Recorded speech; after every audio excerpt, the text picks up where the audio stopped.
Hi, I'm Justin Foster. Hi, I'm Kelsey Lane. And today we're going to be reviewing a Netflix show called The Vanishing. Crime scene.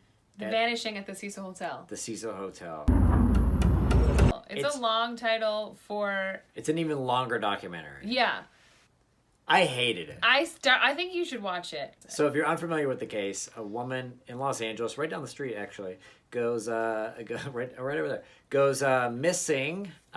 She's from Canada. She comes to Los Angeles and she goes missing. Horrifically sad. Spoiler alert, she is dead. You've seen the viral video. It's the woman, she gets in the elevator and it's all spooky. So they release this footage, and for months, the internet thinks they're solving a murder. They take it upon themselves to solve this murder, and she wasn't. She wasn't murdered. It was an accident. Complete accident. Right. So not to make fun of anyone who's passed away or bipolar as a mental illness. Really, my big thing was the people on the internet that were trying to solve the crime from their computers at home across the world. It just blew up. In the web sleuth community, it created this feeding frenzy. What's a web sleuth? It's someone with no law enforcement degree whatsoever. That's the important part. So they released the video and everyone starts trying to solve it and piece together clues like it's a Marvel movie, and people are like, oh, what did this mean? Do you think this means? Do you think there's an Infinity Stone in the elevator? Yeah, people are just like, this is actually a gang sign. Right? Why is it slowed down? It looks like why would it be slowed? You could tell that the video slow down, and the cops like, yeah, we slow it down so you can get a better look at the person in the video. Right. In hopes that we might get some leads from this. And they accused everybody. Oh, everybody was a suspect. Every single person. The LAPD, Voldemort, Antifa, Hillary's emails. I swear, they would see Luke and be like, this dog murdered Elisa Lam. Everyone was a suspect. And the worst person, the guy who had it the worst, was... Morbid. I do horror music. A musician named Morbid. I do horror music. His official name is Morbid. Posted on YouTube that he was at the Cecil Hotel a year before she was. A year. So everyone thought that he murdered this woman.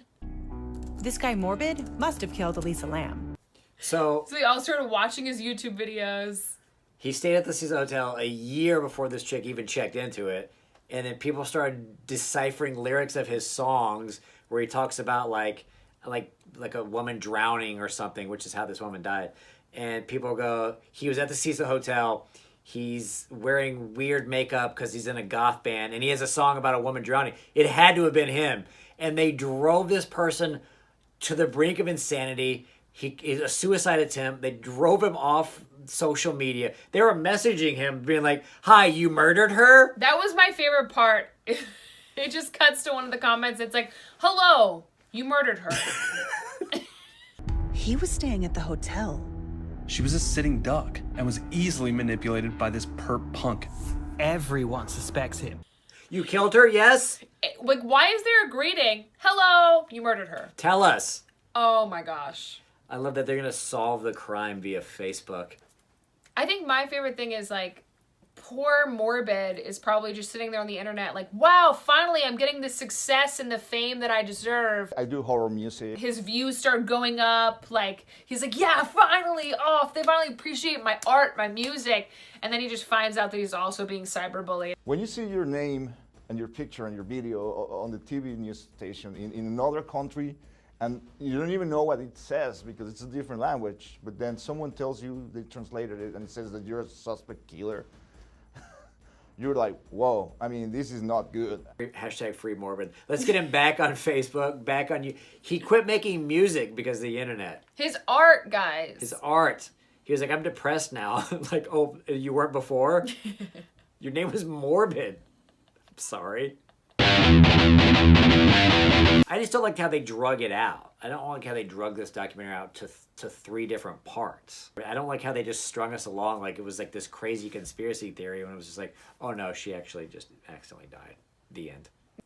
Yeah, so she died in the water tank. Yeah, she accidentally fell into a water tank and was there for a long time. And that water must have tasted horrible. We did drink the water, but it did have a funny taste to it. Bring, bring. Hello? Hi, yeah. I've been drinking the water and it tastes like a sweaty woman. Hi, this is my third glass and it's really weird.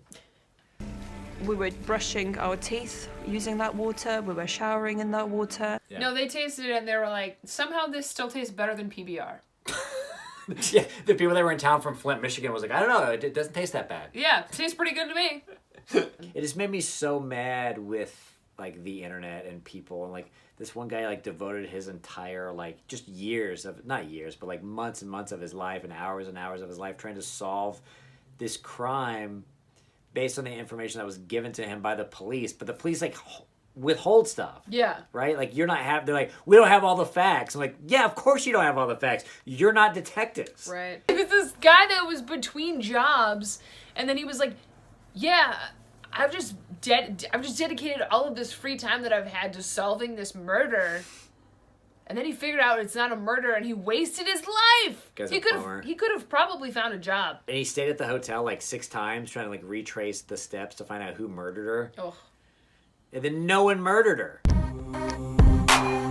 Then they start going down like all these crazy theories about the hotel, and then the last bookstore, which is just a bookstore down the street, and then a movie called Dark Water. They're like, it's very eerie, similar to a John C. Reilly movie. I'm just saying, like, if you're gonna recreate a murder, like, why would you pick a movie that no one saw? Did you see it? No, it's probably the director of Dark Water. Oh He was my just like, God. why didn't you guys see this? Now I'm going to recreate it. The YouTube got more views than the movie did. The YouTube elevator scene. I thought it was worth watching, though. I'm glad you did.